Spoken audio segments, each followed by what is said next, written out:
Welcome back, everyone, to the deep dive.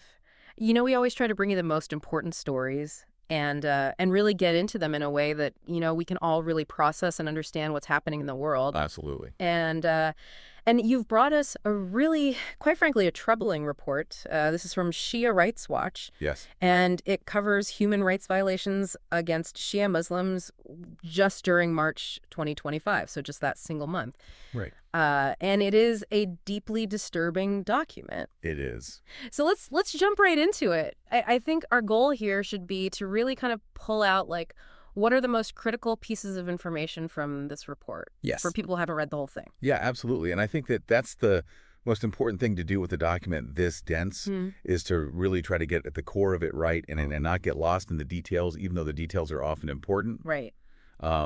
But to understand the overall patterns and trends. Right. And what is really striking about this is that it documents incidents all over the world. It's not just one country or one region. Exactly. We're seeing targeted attacks, violence that is attributed to extremist groups, and also what really appears to be systematic discrimination from state authorities. Yes. And that's, I think, one of the most important things to highlight about this report from the outset is that Shia Rights Watch goes to great lengths to emphasize the independent nature of their investigations and their verification of sources. Right. So they're committed to accuracy. Right. They avoid reporting on things that are unsubstantiated. Right. And they really strive to maintain an independent and nonpartisan stance. And I think that's one of the reasons why this report carries so much weight, because they're not an organization with an axe to grind. They're not trying to push a particular agenda. Yeah, I think it's safe to say that this organization is very well respected, and what they say carries a lot of weight. Absolutely. So, okay, let's unpack this a little bit. Okay. And I think the report actually opens with a really tough situation in Pakistan, in Paraknar, and it's talking about a siege by armed extremist groups. Right. That had already been going on for 3 months by March 1st. Yeah. So it was already a very prolonged siege by this point. Yeah, and when we hear about a siege like that, I mean, what are the immediate and severe consequences that you think of when you think of a civilian population being cut off like that? Yeah, I mean, immediately what springs to mind is that a siege of that length cuts off the civilian population from access to, the absolute essentials. Right. Food, medicine, basic necessities. And so what we see here right away is this tactic of isolating a community, creating immense pressure and suffering just by denying them what they need to survive. So, this is not just about a single attack. Right. This is about a sustained assault on their well-being. It's a siege. It's a very old tactic, right? It's very old school. Yes. But still very effective, unfortunately. Absolutely, and very cruel. Yes. Yeah. And also, tragically, on that same day, March 1st, the report details the kidnapping of 3 religious scholars. Yeah. And their names are Sayyid Ali Abbas, Rizvi, Sheikh Ghulam Abbas Nasseri, and Sayyid Ali Rustam. Yeah. And this happened near a border crossing as they were returning from Iran. Right. What's the impact, do you think, when religious figures like this are targeted? Well, I think what's really fascinating here is that there's sort of a dual impact. Right. On the one hand, you have the symbolic level, where it's a very direct strike at the religious leadership and identity of the Shia community. That's right. These scholars are often pillars of their community. They're the ones who provide guidance and support and so on. And practically speaking, it also creates a climate of fear and uncertainty, right? Right. It disrupts the normal religious and social life of the community. Their absence leaves a void, and it generates widespread anxiety. Yeah, absolutely. And sadly, the violence in Pakistan doesn't end there. Right. On March 12th, there's the report of the assassination of a religious singer, a man named Syed Ali Naqi Akhtar Shah, and this took place outside of a mosque in Haripur. So when we see someone who uses their voice right for religious expression targeted in this way, what does that tell us? Well, I think this really points to a deliberate effort to silence religious expression itself. Right. Right. So not even allowing for cultural and artistic forms of devotion, because targeting a singer within a religious context suggests that even these softer forms of expression are perceived as a threat by these extremist elements. And so it's a way of intimidating the entire community and sort of implying that no form of Shia identity is safe. It's a message. Yes, exactly. It's absolutely a message. And then even more, I mean, on March 20th, we have during a mourning procession in Chandrika, which is commemorating Imam Ali, there was an attack by an armed extremist group. And this resulted in multiple deaths and injuries. So, yeah, it's shocking that even these moments of religious observance, right, are becoming targets. it is. And I think that attacks on morning processions are particularly egregious because they strike at the heart of Shia religious practice, right? These are often large gatherings. They're deeply significant for the community. Right. And to target them is to deliberately inflict mass casualties and to sow terror during moments of spiritual importance, right, and communal solidarity. It's almost like they're trying to attack when they're most vulnerable. Yeah, absolutely. When they're gathered together, when they're supposed to be, in a state of mourning and reflection. And that's when they strike. It's a very cynical and cruel tactic. Yes, and possibly one of the most horrific incidents in Pakistan detailed in the report is the execution of 6 named religious figures. Right. And we actually have their names. So Sheikh Akhtar Abbas Kami, Sayyid Azam Tahir bin Mohammed Idris, and several others, along with many who weren't identified. Yeah. And this took place on March 26th. Their passenger bus was stopped by armed terrorists in Balochistan. Wow. And, it's the level of brutality here is just staggering. It is, and I think this represents a chilling escalation in the targeted violence that we're seeing. Because, stopping a public bus, specifically selecting religious figures for execution, indicates a premeditated sectarian agenda. Right. That's carried out with extreme ruthlessness. It's not random?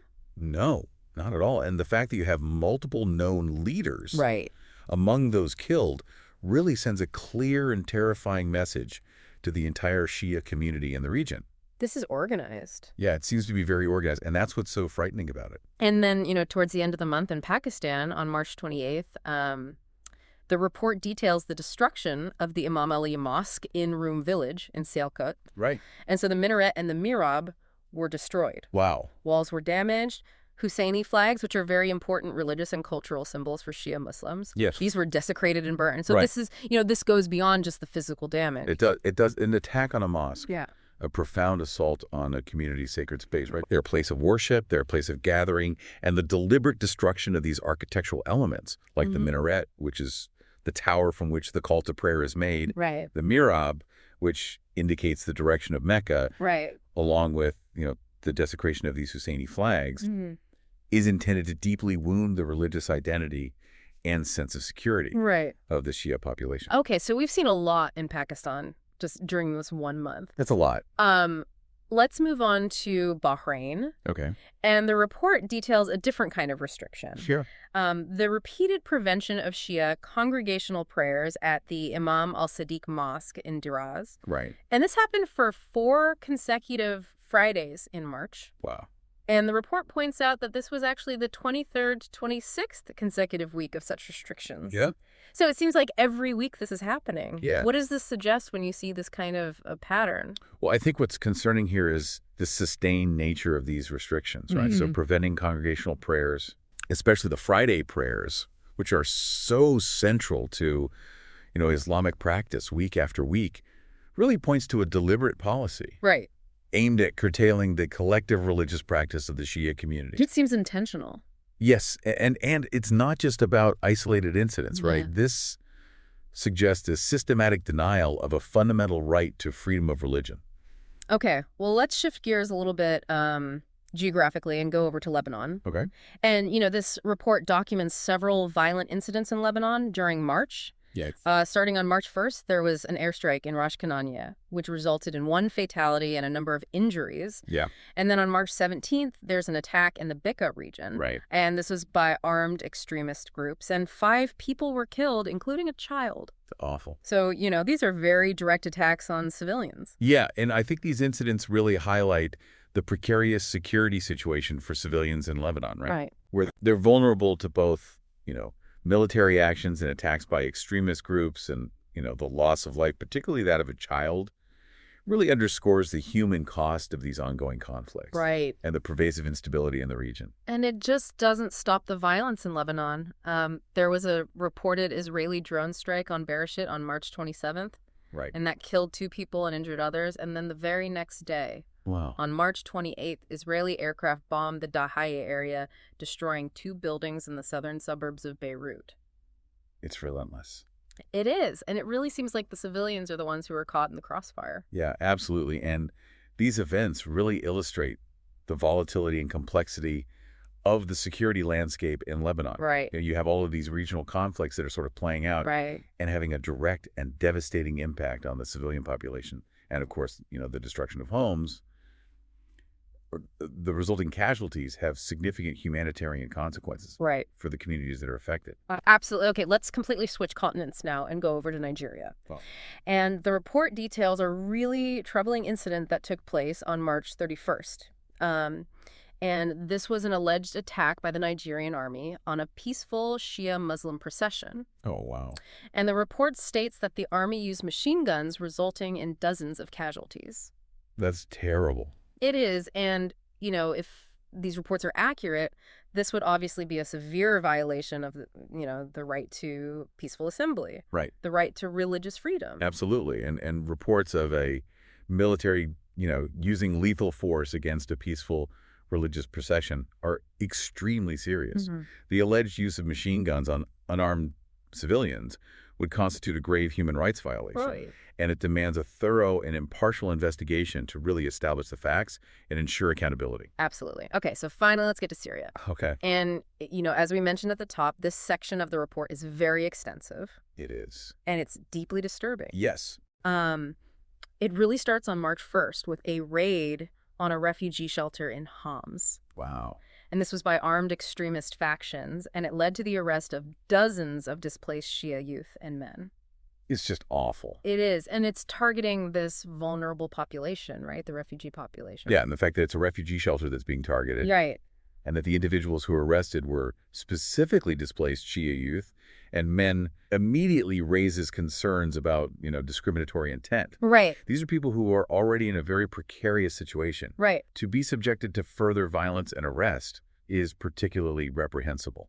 And even more, on March 1st and 2nd, the report details what really appears to be systematic sectarian discrimination within the Syrian state's health institutions. Right. So numerous Shia employees were reportedly dismissed from hospitals in Latakia, in Kardaha, and in Al-Salamiyah. Yeah. So again, we see this kind of a pattern, right? We do. And this really seems like it's a widespread dismissal just based on people's religious affiliation. Right. And this is a clear violation of fundamental principles of non-discrimination and the right to work. Right. And such actions not only deprive individuals of their livelihoods, right, but they create this climate of fear and marginalization for the entire Shia community. Right. It suggests that their religious identity makes them somehow unwelcome or untrusted within state institutions. Okay, so the violence really escalates quickly in Syria. It does. The report mentions arrests in Bab Amr on March 1st. And it makes this grim note that those who are arrested are often found dead later. Right. And it actually names several individuals who suffered this fate. Yeah. And then on March 2nd, a father and son were reportedly killed on the Jableh Road. Right. And then 6 bodies from the same family were found from Al-Mazrah, and all of this was attributed to Takfiri groups. Can you just explain for people, what does that term Takfiri group generally refer to? Yeah, so Takfiri groups typically refer to these extremist groups who adhere to a very violent ideology that considers other Muslims, including Shia Muslims, to be apostates. Right. And this belief is often used to justify violence and persecution against those that they deem to be non-believers. Right. So when the report attributes these killings to Takfiri groups, it suggests that there's a religiously motivated sectarian violence that's happening. Okay, so that gives a little context, I guess, to what's happening. Why, hopefully. And, it doesn't stop there. The report just keeps going, and it details all of these horrific incidents throughout March. It does. In Syria, there are arbitrary arrests in Kafrin and displacement and intimidation in Al-Abbasiyah, attacks on civilians in Al-Tatur, right, which resulted in many deaths and arrests. There's the bombing of a shrine on March 5th. Right. So it really is painting this picture of escalating terror. It is. And what becomes really starkly clear when you go through these early March reports from Syria is this pattern of escalating violence. Right. Targeting the Shia community, it moves from arrests and discriminatory dismissals to direct attacks on civilians and their religious sites. And so you can see how this situation is rapidly deteriorating and becoming extremely dangerous for this population. And then starting around March 7th, the report describes what it calls a full-scale ethnic cleansing campaign by Takfiri factions. Oh, wow. And it includes massacres that resulted in the deaths of around 4,000 civilians. My goodness. Mostly women and children in just 3 days. Yeah, it's unbelievable. It's just unbelievable. And then it also mentions the mass abduction of Shia girls, the systematic destruction of Shia property, the discovery of the body of a Shia cleric. It's really hard to even comprehend the scale of this violence. It is, and the sheer scale of the atrocities that are described around March 7th in Syria, the killings of thousands of civilians. In a matter of days, the mass abductions, the systematic destruction of homes and religious figures really points to this campaign of extreme violence that seems to be specifically targeting the Shia community. And if these reports are accurate, they would constitute widespread and systematic human rights violations. And as if it couldn't get any worse, the details become even more disturbing because the report mentions public torture and executions, bodies dumped in the sea and valleys, the torching of homes, orphaned children. It's just horrific. And the death toll reportedly rising to over 7,000 by March 11th. My goodness. And a mass grave containing thousands of bodies was allegedly found in Tartus. It's just really hard to even process this level of brutality. It is, and I think what's particularly concerning is this apparent impunity with which these acts of violence are being carried out, as suggested by the reports of bodies being dumped to conceal the crimes. The public nature of some of the executions, the sheer number of victims and the methods that are described point to a systematic and widespread campaign of violence. And throughout the rest of March in Syria, the report just continues to document this really horrific pattern, More massacres, the desecration of shrines, continued forced displacement looting of homes, further abductions and discoveries of bodies, including children. There's even a report of a 5-year-old girl being forced to film her parents' execution in Latakia. Oh my God. It paints a picture of relentless and brutal targeting of the Shia community. And I think the continued reports of these horrific incidents throughout March really underscore the sustained and systematic nature of the violence. It's not just a one-off event. This is something that's happening consistently. The targeting of families, the desecration of sacred sites, the forced displacement of entire communities all point to a deliberate campaign aimed at terrorizing and potentially eradicating the Shia presence in these regions of Syria. And that incident that you mentioned about the child being forced to film the execution of her parents is a particularly egregious example of the brutality that's being reported. And, even in Saudi Arabia, the report notes the arrest of a Pakistani pilgrim for reciting a religious supplication. And the arrest of an Iraqi female pilgrim for posting a video near the Kaaba praying for Imam Mahdi's return. So, obviously these are very different in scale from the atrocities in Syria. Of course. But what do these incidents suggest about religious freedom? I think, these arrests, while they don't involve the same level of violence as in other regions, do highlight potential restrictions on the public expression of Shia religious beliefs and practices, even during pilgrimage in major religious centers. So it suggests that there can be limitations on how Shia Muslims are able to manifest their faith in these contexts. And then finally in Iraq, there's just a brief mention of an ISIS attack on a village west of Amerli. And, this is just sort of a reminder that this threat from extremist groups is still very real. It is. And the ISIS attack in Iraq underscores this ongoing instability and the continued danger that these extremist organizations pose to various communities, including Shia Muslims in the region. And it also highlights that even where state authority exists, these groups can still operate and perpetrate acts of violence. So, looking back at this report as a whole, it really is a stark and deeply troubling account of the human rights violations that Shia Muslims are facing all over the world.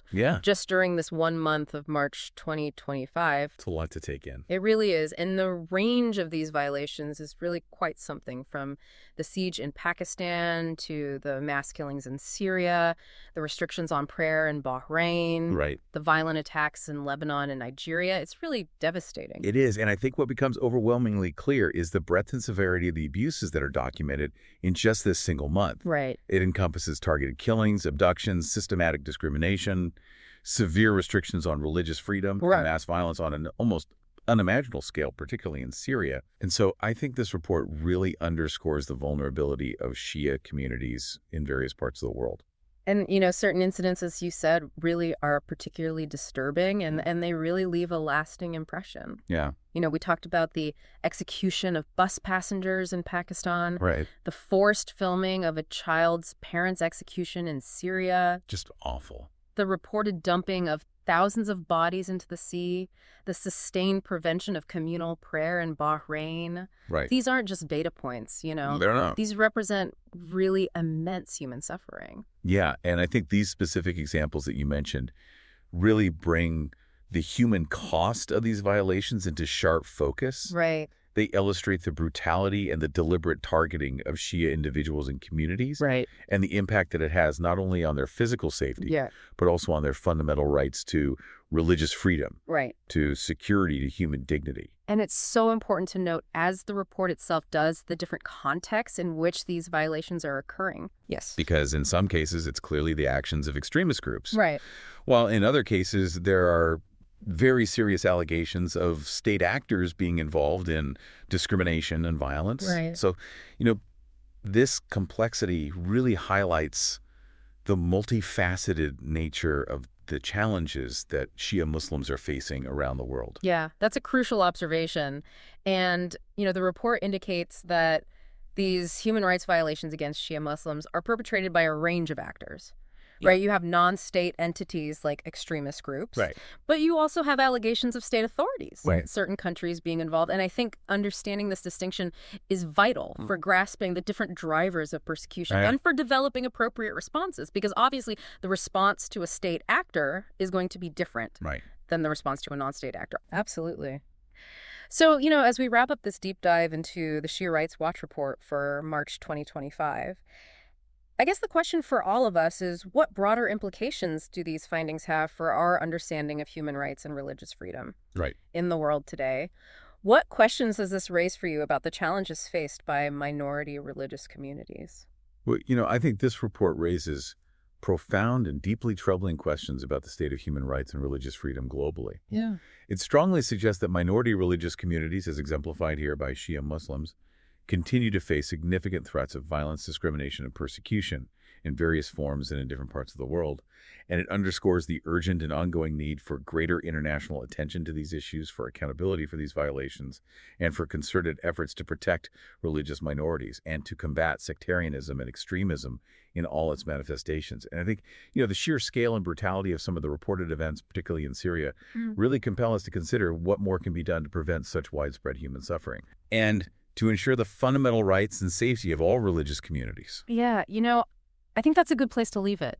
Okay. I'd really encourage everyone to check out this report for themselves. Yes. Read it in full and really think about what this means for the future, because this is just 1 month. This is March 2025. Right. And the idea that this could continue or even escalate is just really, frankly, terrifying. What is a sobering thought? It is so.